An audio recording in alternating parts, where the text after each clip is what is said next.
আসসালামু আলাইকুম ওয়ারাহমাতুল্লাহি ওয়াবারাকাতুহ।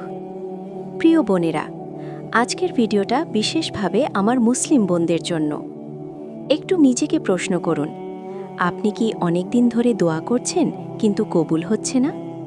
হয়তো বিয়ের জন্য দোয়া করছেন, সন্তানের জন্য, পরিবারের সুখের জন্য, কোনো সমস্যা থেকে মুক্তির জন্য, কিন্তু মনে হচ্ছে দোয়া আকাশ পর্যন্ত পৌঁছাচ্ছে না। প্রিয় বোনেরা, দোয়া কবুল না হওয়ার পেছনে কিছু কারণ থাকে। আজকে আমি সেই কারণগুলো বলবো যেগুলো আমাদের দোয়া ও আল্লাহর মাঝে পর্দা তৈরি করে। এই ভিডিও দেখার পরে ইনশাল্লাহ আপনি বুঝতে পারবেন কোথায় সমস্যা এবং কিভাবে ঠিক করবেন, সম্পূর্ণ কোরআন ও সাহি হাদিসের আলোকে। চলুন শুরু করি। অংশ 1, দোয়া কবুলের শর্ত কি? 3:30:10। প্রিয় বোনেরা, কারণগুলো বলার আগে একটু জানি দোয়া কবুলের জন্য আল্লাহ কি চান। আল্লাহ তাআলা বলেছেন, তোমরা আমাকে ডাকো, আমি তোমাদের সাড়া দেব। সূরা গাফের 60। এই আয়াতে আল্লাহ নিজে প্রতিশ্রুতি দিয়েছেন ডাকলে সাড়া দেবেন। তাহলে কেন কবুল হয় না? রাসূল সাল্লাল্লাহু আলাইহি ওয়াসাল্লাম বলেছেন, বান্দার দোয়া কবুল হয় যতক্ষণ না সে তাড়াহুড়ো করে বা গুনাহের জন্য দোয়া করে। মুসলিম। মানে দোয়া কবুল হওয়ার পথে বাধা আসে আমাদের নিজেদের কারণে। এখন সেই কারণগুলো জানি। রাদোলা। কারণ 1, হারাম উপার্জনের খাবার খাওয়া। প্রিয় বোনেরা, এটা সবচেয়ে বড় কারণ। রাসূল সাল্লাল্লাহু আলাইহি ওয়াসাল্লাম একটি হাদিসে বলেছেন, একজন মানুষ দীর্ঘ সফরে আছে, চুল এলোমেলো, ধুলোয় ঢাকা, আকাশের দিকে হাত তুলে বলছে, ইয়া রব, ইয়া রব, কিন্তু তার খাবার হারাম, তার পোশাক হারাম, হারাম দিয়ে সে পালিত। তাহলে তার দোয়া কিভাবে কবুল হবে? মুসলিম। এই হাদিসটা পড়ে কি ভয় লাগছে? লাগার কথাই। এত কষ্ট করে দোয়া করছেন, কিন্তু যদি পেটে হারাম থাকে, দোয়া কবুল হবে না। এখন বোনেরা, আপনাদের জন্য বিশেষভাবে বলছি, অনেক সময় আমরা জানি না স্বামীর উপার্জন কতটুকু হালাল, কিন্তু যতটুকু সম্ভব জানার চেষ্টা করুন। স্বামীকে হালাল পথে থাকতে উৎসাহিত করুন। নিজে যদি উপার্জন করেন, সম্পূর্ণ হালাল পথে রাখুন এবং যে খাবার কিনছেন সেটা হালাল কিনা নিশ্চিত করুন। সমাধান: আজ থেকে হারাম খাবার, হারাম পণ্য থেকে সম্পূর্ণ সরে আসুন। যদি অজান্তে হারাম খেয়ে থাকেন, তওবা করুন এবং ইস্তেগফার করুন। কারণ 2, গীবত ও পরচর্চা করা। প্রিয় বোনেরা, এই কারণটা আমাদের সমাজে অনেক বেশি। গীবত মানে কারো অনুপস্থিতিতে তার এমন কথা বলা যা সে শুনলে কষ্ট পেত। আল্লাহ তাআলা বলেছেন, তোমরা একে অপরের গীবত করো না। তোমাদের কেউ কি তার মৃত ভাইয়ের গোশত খেতে পছন্দ করবে? সূরা হুজুরাত 12। আল্লাহ গীবতকে মৃত ভাইয়ের গোশত খাওয়ার সাথে তুলনা করেছেন।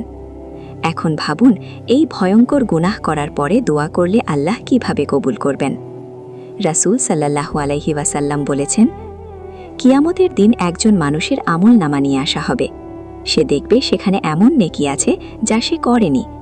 বলা হবে, এগুলো তাদের নেকি যাদের তুমি গীবত করেছিলে। মানে গীবত করলে নিজের নেকি চলে যায়, আর নেকি কমে গেলে দোয়া কবুলের শক্তি কমে যায়।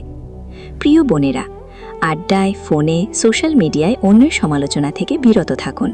সমাধান: কেউ গীবত শুরু করলে বিষয় বদলান, না পারলে সেখান থেকে উঠে যান। যার গীবত করেছেন, মনে মনে তার জন্য দোয়া করুন, এটা কাফফারা। কারণ 3, পারিবারিক সম্পর্ক নষ্ট করা। প্রিয় বোনেরা, এটা অনেক গুরুত্বপূর্ণ একটি কারণ। রাসূল সাল্লাল্লাহু আলাইহি ওয়াসাল্লাম বলেছেন, যে ব্যক্তি আত্মীয়তার সম্পর্ক ছিন্ন করে, তার দোয়া আল্লাহর কাছে পৌঁছায় না।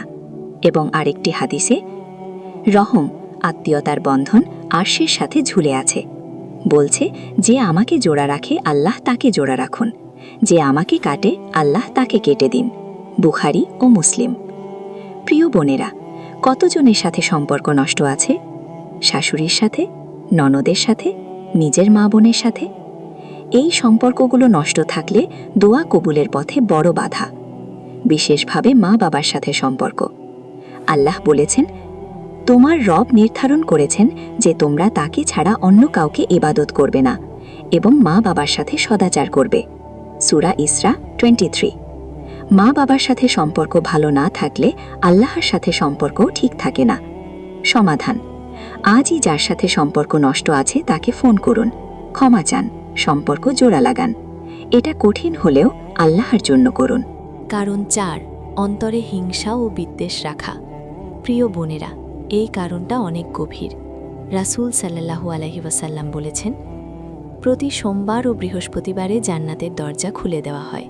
সেদিন সব মুসলমানকে মাফ করে দেওয়া হয়, শুধু 2 জন ছাড়া, যারা একে অপরের সাথে শত্রুতা করছে। বলা হয়, এদের মাফ করো না যতক্ষণ না তারা মিটমাট করে। মুসলিম। ভাবুন, সোমবার ও বৃহস্পতিবারে আল্লাহ সবাইকে মাফ করছেন, কিন্তু যাদের অন্তরে কারো প্রতি বিদ্বেষ আছে তারা বঞ্চিত হচ্ছেন।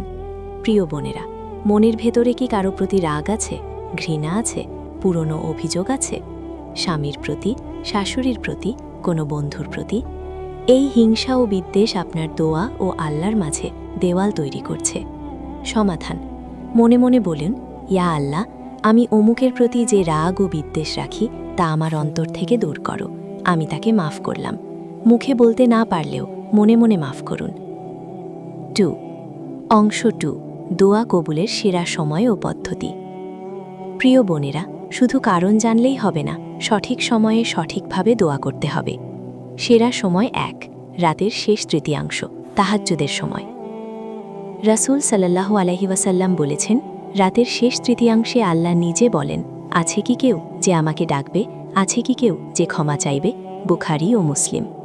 ফজরের আগে উঠুন, 2 রাকাত পড়ুন, সিজদায় কাঁদুন। সেরা সময় 2, ইফতারের আগের মুহূর্ত। রাসূল সাল্লাল্লাহু আলাইহি ওয়াসাল্লাম বলেছেন, রোজাদারের দোয়া ইফতারের সময় কবুল হয়। সেরা সময় 3, সিজদায়। রাসূল সাল্লাল্লাহু আলাইহি ওয়াসাল্লাম বলেছেন, বান্দা সিজদায় আল্লাহর সবচেয়ে কাছে থাকে, তাই সিজদায় বেশি বেশি দোয়া করো। মুসলিম। সেরা সময় 4, জুমার দিনে এক বিশেষ মুহূর্ত। রাসূল সাল্লাল্লাহু আলাইহি ওয়াসাল্লাম বলেছেন, জুমার দিনে এমন একটি মুহূর্ত আছে, সেই সময়ে যে মুসলমান দোয়া করে আল্লাহ তা কবুল করেন। বুখারী ও মুসলিম। আসরের পরে থেকে মাগরিব পর্যন্ত বেশি বেশি দোয়া করুন। 2. দোয়া কবুলের জন্য বিশেষ আমল। আমল 1, দোয়ার আগে দরুদ পড়ুন। রাসূল সাল্লাল্লাহু আলাইহি ওয়াসাল্লাম বলেছেন, দোয়ার শুরুতে ও শেষে দরুদ পড়লে দোয়া কবুলের সম্ভাবনা বাড়ে। আমল 2, আল্লাহর গুণবাচক নাম দিয়ে ডাকুন। আল্লাহ বলেছেন, আল্লাহর সুন্দর নামগুলো আছে, সেগুলো দিয়ে তাকে ডাকো। সূরা আরাফ 180। বলুন, ইয়া রাহমান, ইয়া গাফফার, ইয়া কারিম। আমল 3, নিজের গুনাহ স্বীকার করে দোয়া করো।